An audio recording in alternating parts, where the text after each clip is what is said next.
الشيطان الرجيم. بسم الله الرحمن الرحيم. والتين والزيتون وطور سينين وهذا البلد الأمين.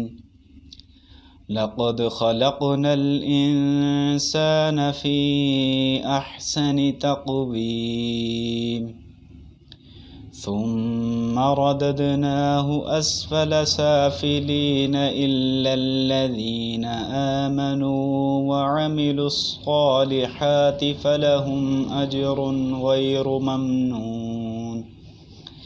فما يكذبك بعد بالدين أليس الله بأحكم الحاكمين. آمنت بالله صدق الله.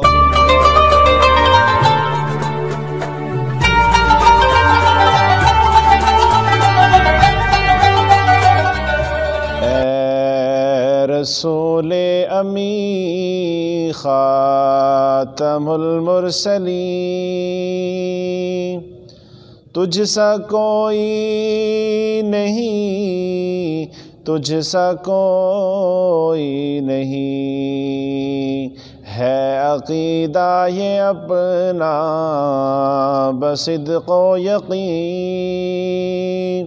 تجھ سا کوئی نہیں، تجھ سا کوئی نہیں. دست قدرت نے ایسا بنایا تجھے، دست قدرت نے ایسا بنایا تجھے، جملہ اوصاف سے خود سجایا تجھے. اے ازل کے ہنسی، اے ابد کے ہنسی، اے ازل کے ہنسی، اے ابد کے ہنسی. تجھ سا کوئی نہیں، تجھ سا کوئی نہیں. بزم کونین پہلے سجائی گئی، پھر تیری ذات منظر پہ لائی گئی. بزم کونین پہلے سجائی گئی، پھر تیری ذات منظر پہ لائی گئی. سید الاولی سید الآخری، سید الاولی سید الآخری. تجھ سا کوئی نہیں، تجھ سا کوئی نہیں. تیرا سکہ رواں کل جہاں میں ہوا، اس زمین میں ہوا، آسماں میں ہوا. تیرا سکہ رواں کل جہاں میں ہوا، اس زمین میں ہوا، آسماں میں ہوا. کیا عرب کیا عجم سب ہے زیر نگی، کیا عرب کیا عجم سب ہے زیر نگی. تجھ سا کوئی نہیں، تجھ سا کوئی نہیں. کہکشاں زو تیرے سر مدی تاج کی، زلف تاباں حسین رات معراج کی.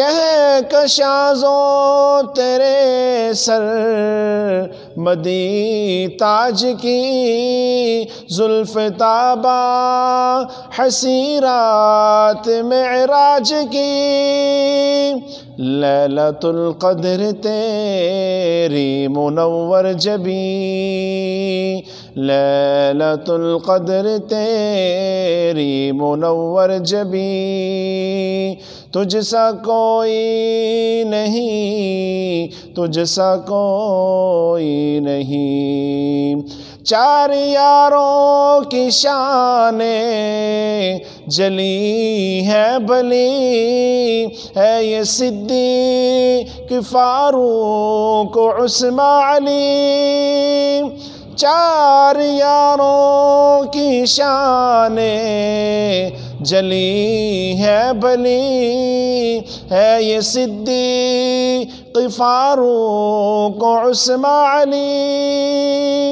شاہد عدل ہے یہ تیرے جانشین تجھ سا کوئی نہیں تجھ سا کوئی نہیں اے رسول امی خاتم المرسلین تجھ سا کوئی نہیں تجھ سا کوئی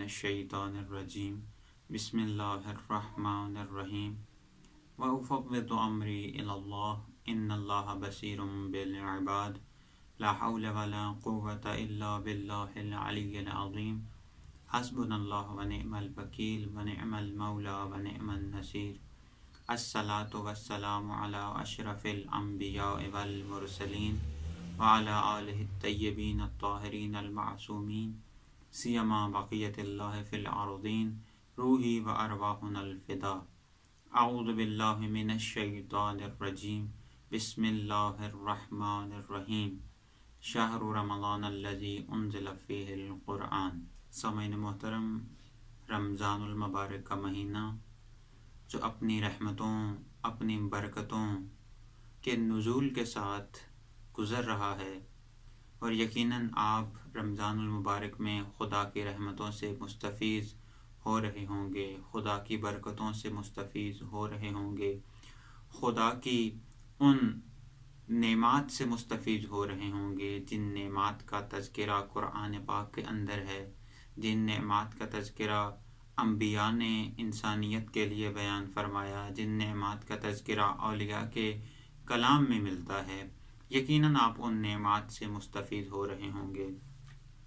یہ مہینہ در حقیقت توبہ کرنے کا مہینہ ہے، یہ مہینہ در حقیقت اپنے اندر تبدیلی پیدا کرنے کا مہینہ ہے، یہ مہینہ در حقیقت اپنے اندر انقلاب لانے کا مہینہ ہے، یہ مہینہ در حقیقت خدا کی رحمتوں کو حاصل کرنے کا مہینہ ہے، یہ مہینہ در حقیقت خدا کی برکتوں کو حاصل کرنے کا مہینہ ہے۔ اس مہینے کے اندر انسان کو چاہیے کہ انسان مغفرت حاصل کرے، انسان توبہ کرے، انسان اپنی لغزشوں سے خداوند متعال کی بارگاہ میں آ کر خداوند متعال سے گڑ گڑا کر، خداوند متعال سے رو کر، خداوند متعال سے التجا کر کے اس عظیم اور پر برکت، پر رحمت اور پر نعمت مہینے کے اندر آ کر انسان خدا کے سامنے سجدہ ریز ہو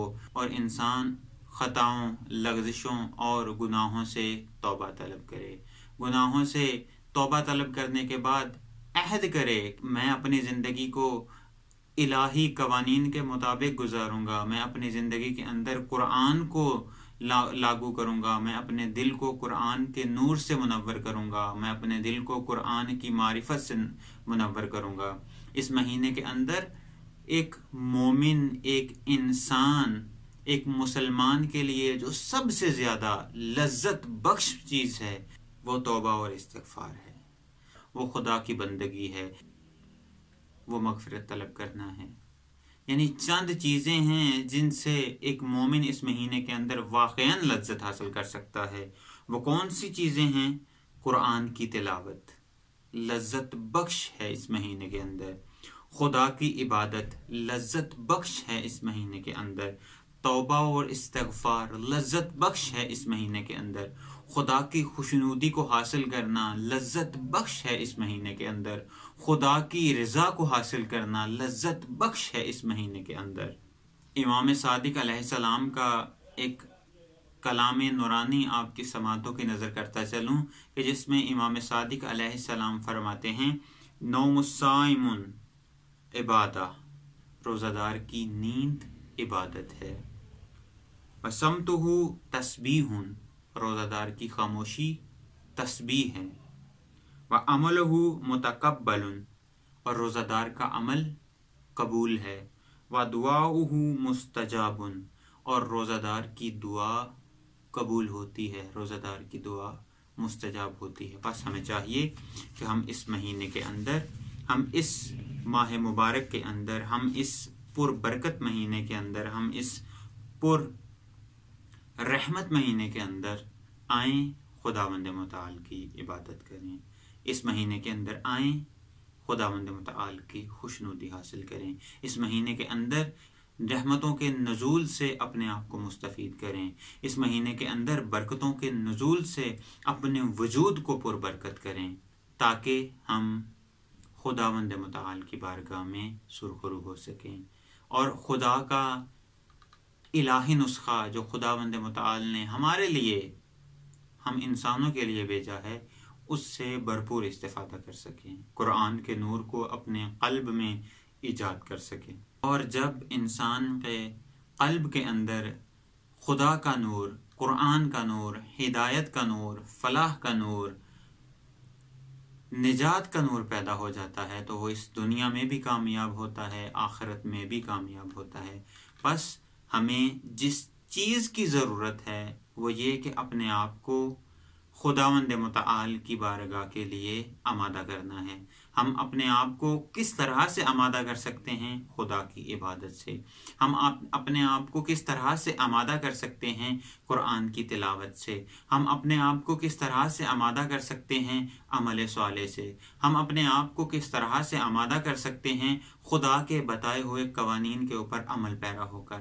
ہم اپنے آپ کو کس طرح سے آمادہ کر سکتے ہیں؟ صراط مستقیم پر چل کے۔ جس طرح پہلے بھی عرض کر چکا ہوں کہ اگر یہ ساری چیزیں اپنے اندر پیدا کر لیں تو وہ انسان نجات یافتہ ہے، وہ انسان فلاح یافتہ ہے، وہ انسان کامیاب ہے، وہ انسان فوز کے مرتبے پہ فائز ہے۔ لیکن جو چیزیں درکار ہیں اس مرحلے پر، اس سٹیج کے اوپر جانے کے لیے، وہ اسباب ہیں کہ جن کو بروئے کار لا کر ہم اس مقام تک پہنچ سکتے ہیں۔ ہم اس صورتحال کو اپنے قابو میں کر کے، اپنے کنٹرول میں کر کے ہم وہ سفر طے کر سکتے ہیں، ہم صراط مستقیم کو تلاش کر سکتے ہیں، ہم صراط مستقیم پہ سفر جاری کر سکتے ہیں۔ وہ کون سے اسباب ہیں کہ جن کو بروئے کار لا کر ہم اس صراط مستقیم پہ چل کر نجات حاصل کر سکیں؟ وہ کون سے اسباب ہیں جن کو بروئے کار لا کر ہم صراط مستقیم کو تلاش کر سکیں؟ وہ کون سے ایسے اسباب ہیں جن کو بروئے کار لا کر ہم ان ہستیوں تک پہنچ سکتے ہیں کہ جن ہستیوں کی اطاعت ہمارے لیے واجب قرار دی گئی ہے؟ قل ان کنتم تحبون اللہ فاتبعونی یحببکم اللہ۔ اگر تم چاہتے ہو کہ خدا تم سے محبت کرے تو اے رسول ان کو کہہ دیجئے کہ تمہاری اطاعت کریں، خدا ان سے محبت کرے گا۔ بس ہمیں وہ اسباب تلاش کرنے کی ضرورت ہے کہ جن سے نجات ملتی ہے، جن سے حیات ملتی ہے، جن سے فلاح ملتی ہے، جن سے کامیابی ملتی ہے، جن سے ہدایت ملتی ہے، جن سے اس دنیا میں بھی کامیابی ملتی ہے اور آخرت میں بھی کامیابی ملتی ہے۔ ہماری منزل ہدایت ہے، ہماری منزل فلاح ہے، ہماری منزل لقاء اللہ ہے، ہماری منزل خلیفۃ اللہ کا مقام ہے، ہماری منزل خدا سے ملاقات ہے، اور ہماری منزل نجات ہے۔ بس ہمیں ان اسباب کو ہر حال میں اپنے اندر پیدا کرنا ہے۔ آج جو سبب آپ کی سماعتوں کی نظر کروں گا وہ انتہائی اہم سبب ہے۔ اگر وہ سبب انسان اپنی زندگی کے اندر لاگو کر لے، اپنی زندگی کے اندر پیدا کر لے، اپنی زندگی کے اوپر اس کے قوانین اپنے اوپر لاگو کر لے، وہ انسان در حقیقت فلاح یافتہ ہے، وہ انسان در حقیقت نجات یافتہ ہے۔ اور وہ کون سا سبب ہے؟ وہ سبب ہے کہ جس کا تذکرہ قرآن کے اندر، جس کا تذکرہ احادیث کے اندر، جس کا تذکرہ خدا کے کلام کے اندر، جس کا تذکرہ رسول اکرم صلی اللہ علیہ وآلہ وسلم کے کلام کے اندر، جس کا تذکرہ اولیاء کے کلام کے اندر، جس کا تذکرہ اوصیاء کے کلام کے اندر، جس کا تذکرہ صالحین کے کلام کے اندر، جس کا تذکرہ ولیوں کے کلام کے اندر، ہر وہ انسان کہ جو خدا کی طرف سفر کر رہا ہے، اس کے کلام میں اس کا تذکرہ ملے گا۔ اور وہ کون سا سبب ہے؟ وہ سبب ایمان ہے۔ قرآن نے ابتدا میں ہی یہ بتا دیا، بسم اللہ الرحمن الرحیم، الف لام میم، ذالک الکتاب لا ریب فیہ ھدی للمتقین الذین یؤمنون بالغیب۔ الذین یؤمنون بالغیب، وہ لوگ جو غیب پر ایمان رکھتے ہیں۔ اگر یہ سبب ہم نے اپنی زندگی کے اندر لاگو کر لیا، اپنے اندر اس کو پیدا کر لیا، تو ہم واقعاً کامیاب ہیں۔ چونکہ ہدایت کی طرف جانے کا پہلا نقطہ، فلاح کی طرف جانے والی پہلی سیڑھی، فوز کی طرف بڑھنے والا پہلا قدم، اور نجات کی طرف جانے کا پہلا زینہ ایمان ہے۔ قرآن نے بارہا جس چیز کا تذکرہ کیا ہے اور جس چیز کی طرف انسان کی توجہ کو مبذول کروایا ہے، وہ اسی نقطے کی طرف ہے کہ تم با ایمان بن جاؤ۔ یا ایھا الذین آمنو، اے ایمان لانے والو، ایمان لے آؤ۔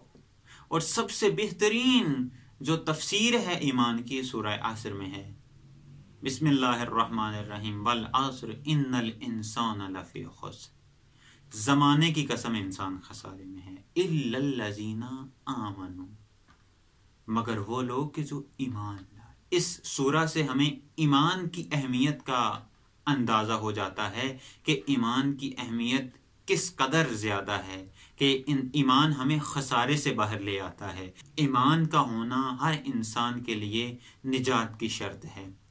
سب سے پہلی گفتگو جو لازمی ہونی چاہیے تاکہ ہمیں معلوم ہو کہ ان اسباب نجات کو ہم اپنی زندگی کے اندر کس طرح سے لاگو کر سکیں، تو سب سے پہلے ان اسباب کی معرفت ہمارے پاس ہونی چاہیے۔ لغوی اعتبار سے ہر طرح کی تصدیق اور یقین کو ایمان کہا جاتا ہے، اور اصطلاحی اعتبار سے اگر ایمان کی تعریف کی جائے تو ہر وہ قلبی اعتقاد اور یقینی علم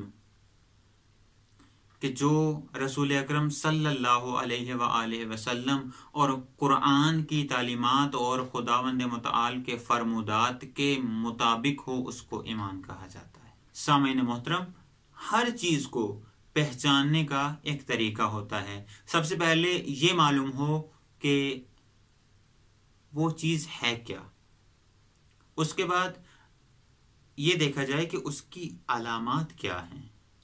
بعض اوقات یہ ہوتا ہے کہ اپنی معرفت سے پہچانی جاتی ہے، اور ایک چیز بعض اوقات ایسے ہوتا ہے کہ معرفت اگر اس کی ہو جائے تو جب تک اس کی علامات ہمارے سامنے نظر نہ آئیں تو ہم اس کو نہیں پہچان سکتے۔ مثال کے طور پر اگر آپ کسی ڈاکٹر کے پاس جاتے ہیں، اگر آپ کسی اسپیشلسٹ کے پاس جاتے ہیں، آپ کو بخار ہے تو ڈاکٹر آپ کو چیک کرے، آپ کو بخار کی معرفت ہے کہ بخار کس کو کہتے ہیں، لیکن جب تک علامات بخار ظاہر نہیں ہوں گی آپ نہیں جان سکتے کہ آپ بخار میں مبتلا ہیں یا نہیں ہیں۔ اسی طرح ایمان بھی اسی طرح ہے۔ ایمان کی معرفت حاصل کر لینا یہ کافی نہیں، بلکہ ایمان کی وہ علامات جن کے ذریعے سے یہ معلوم ہو سکے کہ ایک انسان با ایمان ہے، ایمان رکھتا ہے، ایمان ہے اس کے اندر، وہ علامات کون سی ہیں۔ اپنے اندر ایمان کو جانچنے کے لیے، اپنے اندر ایمان کو پرکھنے کے لیے، اپنے اندر ایمان کو دیکھنے کے لیے کہ آیا آپ کے اندر ایمان ہے یا نہیں، اس کے لیے ایک فارمولا ہے۔ وہ فارمولا یہ ہے، اس کا پہلا حصہ یہ ہے کہ انسان کے لیے جس حد تک جس چیز کی آگاہی ضروری ہے اس کو آگاہی ہونی چاہیے. انسان کے لیے جس حد تک علم ضروری ہے انسان با علم ہونا چاہیے. انسان کے لیے جس حد تک شعور ضروری ہے انسان کو اس حد تک باشعور ہونا چاہیے. انسان کو جس حد تک معاشرے کی معرفت ہونی چاہیے، معاشرے کے قوانین جس حد تک اس کی زندگی سے تعلق رکھتے ہیں، جس حد تک اس کی انفرادیت سے تعلق رکھتے ہیں، جس حد تک اس کی اجتماعیت سے تعلق رکھتے ہیں، ان کا بھی علم ہونا ضروری ہے. وہ چیزیں کہ جن کا ادا کرنا اس انسان کے لیے ضروری ہے ان کو حتماً ادا کرے.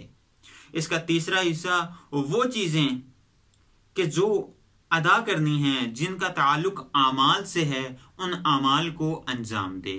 اس کا چوتھا حصہ وہ چیزیں جن سے رکنے کا حکم ہے ان سے رک جائے. ان مراحل کو اپنے اوپر پرکھیے. آیا یہ مراحل ہمارے اندر، میں اپنی بات کر رہا ہوں کہ آیا یہ مراحل ہمارے اندر موجود ہیں یا نہیں؟ اگر یہ مراحل ہمارے اندر موجود ہیں تو ہم با ایمان ہیں. اور یہ آسان ترین فارمولا ہے ایمان کو اپنے اندر پرکھنے کا. اگر قرآن کی تعلیمات کے اوپر، قرآن کے ہدایت کے منشور کے اوپر، قرآن کے آئین کے اوپر، الہی آئین کے اوپر، قرآن کی آیات کے اوپر اگر انسان تھوڑا سا غور و فکر کرے تو قرآن نے اسی چیز کو اپنی اصطلاح میں بیان کیا ہے. وہ کون سی اصطلاح ہے؟ وَلْتَكُن مِّنكُمْ أُمَّةٌ يَدْعُونَ إِلَى الْخَيْرِ وَيَأْمُرُونَ بِالْمَعْرُوفِ وَيَنْهَوْنَ عَنِ الْمُنكَرِ اولئک هم المفلحون. قرآن نے اپنی اصطلاح میں اس کو امت کا نام دیا ہے. قرآن نے اپنی اصطلاح میں اس کو امر بالمعروف کا نام دیا ہے. قرآن نے اس کو اپنی اصطلاح میں نہی عن المنکر کا نام دیا ہے. قرآن نے اس کو اپنی اصطلاح میں اچھائی کا حکم دینے، اچھائی کو انجام دینے، برائی سے رکنے اور دوسروں کو روکنے کا حکم دیا ہے. اور اس کے بعد قرآن نے کیا کہا ہے؟ اولئک هم المفلحون. یہی وہ لوگ ہیں جو ہدایت یافتہ ہیں، یہی وہ لوگ ہیں جو فلاح یافتہ ہیں، یہی وہ لوگ ہیں جو نجات یافتہ ہیں. خداوند متعال سے دعا ہے خداوند متعال ہمیں حقیقی معنی میں اپنی اطاعت کی توفیق عطا فرمائے اور قرآن کے نور سے ہمیں مزین ہونے کی توفیق عطا فرمائے. السلام علیکم ورحمۃ اللہ وبرکاتہ.